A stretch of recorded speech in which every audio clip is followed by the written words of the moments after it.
السلام عليكم. كيف ديما نبداو بالصلاة على النبي. اللهم صل وسلم وبارك على نبينا محمد.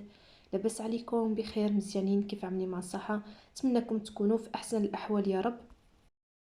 اليوم ان شاء الله غنشارك معكم بيتزا ايطالية بدون بيض ولا زبدة ولا حليب، غير في المقلاة في مدة 5 دقائق كتكون واجدة عندكم بجميع اسرارها. الصراحة الله هي المعتمدة عندي، وانا متأكدة الا جربتوها غادي تنال الاعجاب ديالكم، وسهلة التحضير. غادي ترجع عندكم هي المعتمده، ونبقى مع المقادير. غادي نحتاج واحد الملعقه كبيره مع مراشي مزيان من السكر حبيبات. عندي هنا واحد الملعقه كبيره من زيت الزيتون. عندي 8 غرام من الخميره المعجونه. الا عندكم حبيبات غادي تعملوا واحد الملعقه صغيره مع مراشي، يعني تقريبا نص معلقه صغيره. عندي هنا الدقيق القمح الصلب، ديك الاكسترا رقيق اولا الفينو، هو هذا عندي 100 غرام، يعني كاس عباره عندي 200 مليلتر. نتوما شفتوا بقى لي الا الربع، يعني كاس الا الربع هي 100 غرام. بالنسبه للدقيق انا هنايا عبرت 3 الكيسان اللي هما 300 غرام، وفي الاخير غادي نوريكم شحال دا معايا العجين.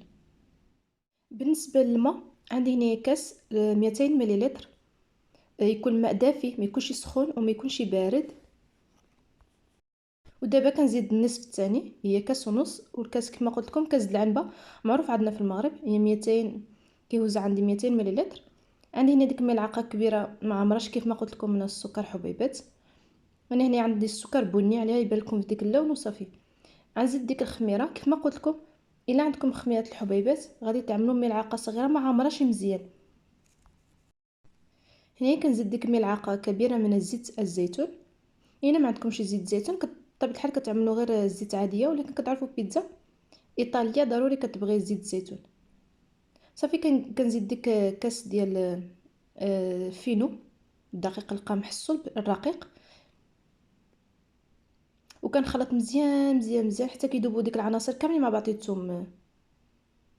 صافي ملي كنشوفوهم دابو مزيان مع بعضياتهم كنزيد هنا الملح على حسب الذوق ديالكم، تقريبا عملت واحد الملعقه صغيره.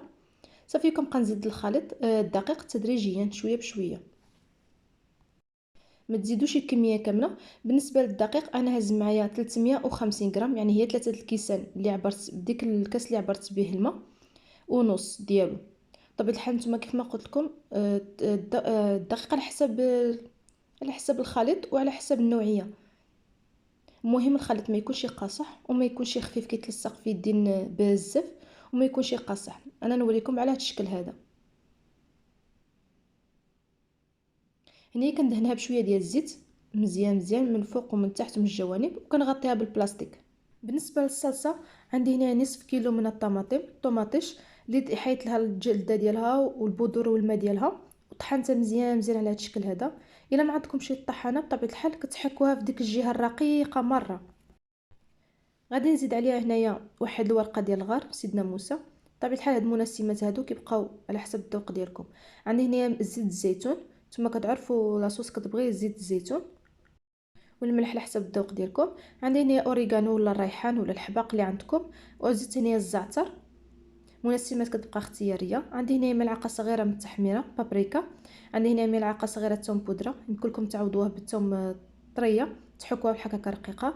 عندي من نص ملعقه صغيره من الابزار الفلفل الاسود.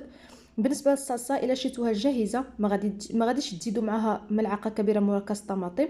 الا كانت بحال هيدا طبيعيه كتزيدوا معها ملعقه كبيره من مركز الطماطم، وكنعملهم يطيبوا مزيان مزيان على النار حتى كتنشف. صافي هنايا بعد ما اختمرت انا خليتهم 2 سوايع ونصف. بطبيعه الحال ان عندكم الوقت خليوها ترتاح، انا ما عجنتهاش بكري الصراحه، كنت نسيت يعني حتى شفت الساعه جبرتها، يعني داز الوقت، يعني خليتها 2 سوايع ونص. الا عندكم الوقت تعجنوها بكري وتخليوها. كل ما خليتوها من 3 سوايع الفوق كل ما يكون افضل. بغيتو كاع تعجنوها في الليل ولا غدا عاد طيبوها، صراحه الله كتجي نتيجه رائعه، كتجي بحال ديال المحلات الكبرى. انا هنايا قسمتها على 2 الكويرات، نتوما شفتوا الحجم ديالهم كبارين لحقاش عندي المقله كبيره، وانتم على حسب الحجم ديال المقلات ديالكم الا عندكم كبيرين ولا صغارين. بطبيعه الحال الا عندكم الناس بزاف كتضاعفوا الكميه. صافي هنايا عملتهم 2 الكويرات متساويين، وغادي نغطيهم ببلاستيكه، وغادي نخليهم تقريبا واحد 5 دقائق ما كاملاش على من يرتاحوا شويه وصافي. صافي هنايا بعد ملي كتخليهم يرتاحوا شويه، كل ما خليتهم يرتاحوا بعدا كيسهل معكم انكم تطلقوها بكل سهوله.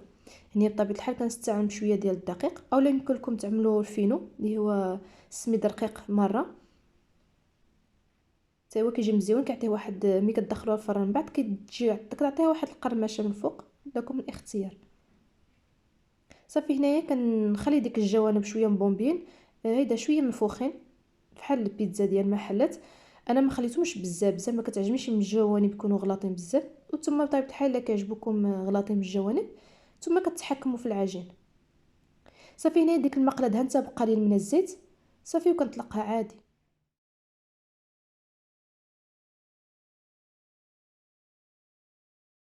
وهنا عندي ديك صلصه الطماطم بعد ما طابت مزيان وشربت ديك لاصوص ديالها، تكون هيدا عاقده.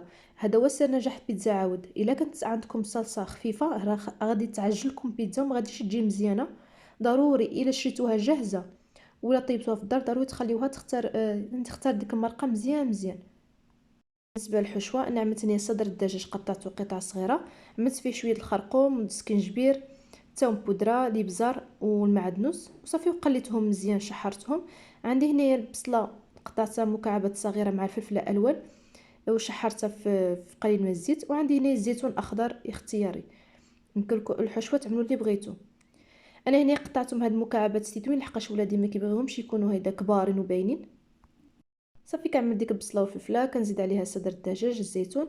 عندي هنا الجبن الموتزاريلا طري، يمكن لكم تعملوا اي نوع عندكم من الجبن. صافي هنايا انا غادي نعملها فوق النار.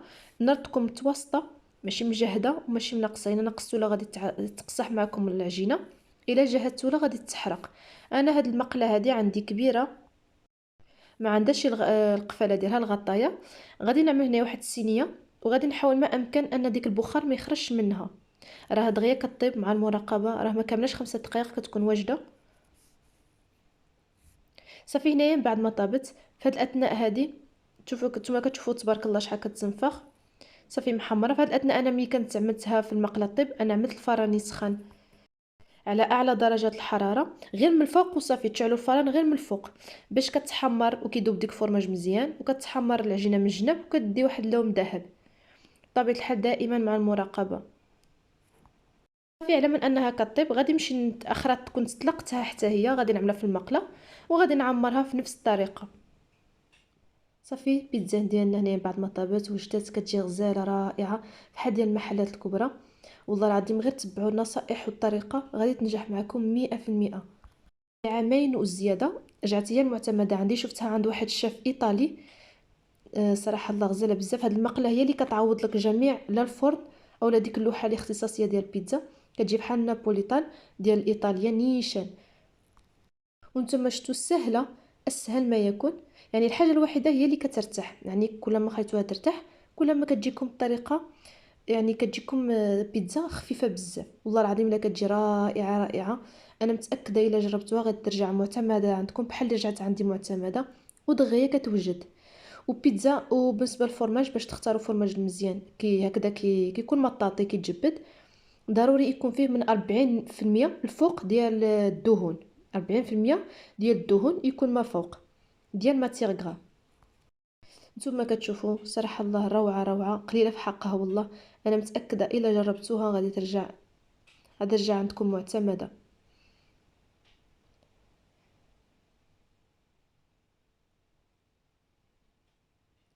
راه حتى التصوير في لي ما كيعطيش الحق، يعني الحاجه الحق ديالها. نتوما كتشوفوا المهم بعينكم. كنتمنى يعجبكم الفيديو ديال اليوم. الا عجبكم ما تنساوش لايك الفيديو واشتركوا في القناه ديالي فضلا وليس امرا، وتفعلوا الجرس باش يوصلكم كل جديد، وتخليوا لي شي تعليق طيب. دمتم في امان الله وحفظه.